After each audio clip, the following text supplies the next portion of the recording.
From Nickel and Dimed on Not Getting By in America by Barbara Ehrenreich. About the author.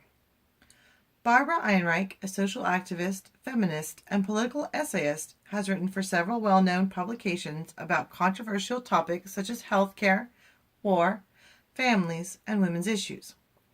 In the excerpt here, she writes about working for a maid service in Maine, part of her experience of working with the nation's working poor in entry-level jobs. So here I am on my knees, working my way around the room like some fanatical penitent, crawling through the stations of the cross, when I realize that Mrs. W. is staring at me fixedly. So fixedly that I am gripped for a moment by the wild possibility that I may have once given a lecture at her alma mater, and she's trying to figure out where she's seen me before. If I were recognized, would I be fired? Would she at least be inspired to offer me a drink of water? Because I have decided that if water is actually offered, I'm taking it, rules or no rules. And if word of this infraction gets back to Ted, I'll just say I thought it would be rude to refuse. Not to worry, though. She's just watching that I don't leave out some stray square inch. And when I rise painfully to my feet again, blinking through the sweat, she says, "Could you just scrub the floor in the entryway while you're at it?"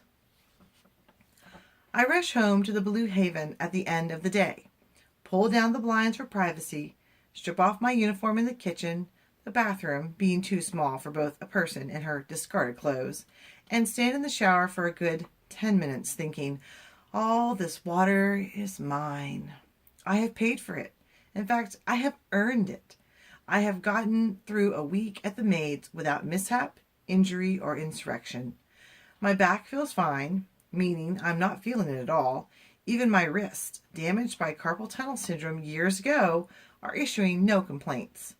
Coworkers warned me that the first time they donned the backpack vacuum, they felt faint, but not me. I am strong, and I am more than that. Good. Did I toss my bucket of filthy water onto Mrs. W.'s casual white summer outfit? No. Did I take the wand of my vacuum cleaner and smash someone's Chinese porcelain statues or Hummel figurines? Not once. I was at all times cheerful, energetic, helpful, and as competent as a new hire can be expected to be. If I can do 1 week, I can do another. And might as well, since there's never been a moment for job hunting.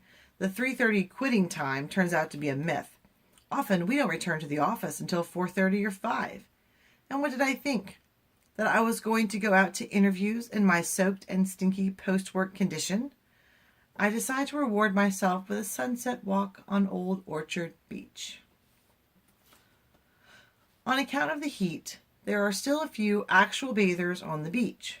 But I am content to sit in shorts and t-shirt and watch the ocean pummel the sand. When the sun goes down, I walk back into the town to find my car, and am amazed to hear a sound I associate with cities like New York and Berlin. There's a couple of Peruvian musicians playing in the little grassy island in the street near the pier, and maybe 50 people, locals and vacationers, have gathered around, offering their bland end-of-summer faces to the sound. I edge my way through the crowd and find a seat where I can see the musicians up close, the beautiful young guitarist and the taller man playing the flute. What are they doing in this rinky-dink blue-collar resort? And what does the audience make of this surprise visit from the dark-skinned South? The melody the flute lays out over the percussion is both utterly strange and completely familiar, as if it had been imprinted in the minds of my own peasant ancestors centuries ago, and forgotten until this very moment. Everyone else seems to be as transfixed as I am. The musicians wink and smile at each other as they play, and I see then that they are the secret emissaries of a worldwide lower-class conspiracy to snatch joy out of degradation and filth. When the song ends, I give them $1, the equivalent of about 10 minutes of sweat. The superwoman mood does not last.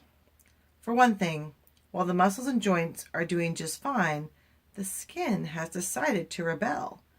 At first, I think the itchy pink bumps on my arms and legs must be poison ivy picked up at a lockout. Sometimes an owner forgets we are coming or forgets to leave a key under the mat or changes his or her mind about the service without thinking to notify Ted. This is not, for us, an occasion for joy like a snow day for the grade school crowd because Ted blames us for his customers' fecklessness. When owners forget we are coming, he explains at one of our morning send-off meetings, it means something like they're dissatisfied and too passive-aggressive to tell us. Once, when I am with Pauline as my team leader, she calls Ted to report a lockout, and his response, she reports ruefully, is, "Don't do this to me." So before we give up and declare a place a lockout, we search like cat burglars for alternative points of entry, which can mean trampling through overgrowth to peer into windows and test all the doors. I haven't seen any poison ivy, but who knows what other members of the poison family, oak, sumac, etc., lurk in the flora of Maine. Or maybe the cleaning fluids are at fault, except that then the rash should have begun on my hands. After 2 days of minor irritation, a full-scale epidermal breakout is underway. I cover myself with anti-itch cream from Rite Aid, but can manage to sleep only for an hour and a half at a time before the torment resumes.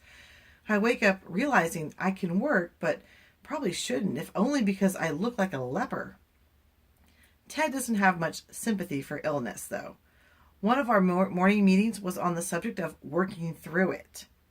Somebody, and he wasn't going to name names, he told us, was out with a migraine. Now, if I get a migraine, I just pop 2 Excedrins and get on with my life. That's what you have to do. Work through it.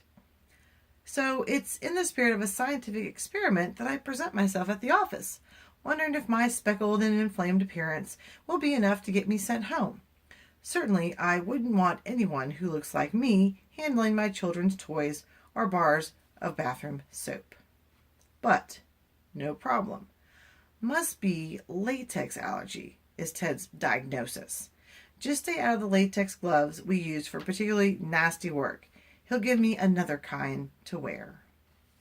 I should, if I were going to stay in character, find an emergency room after work and try to cop a little charitable care.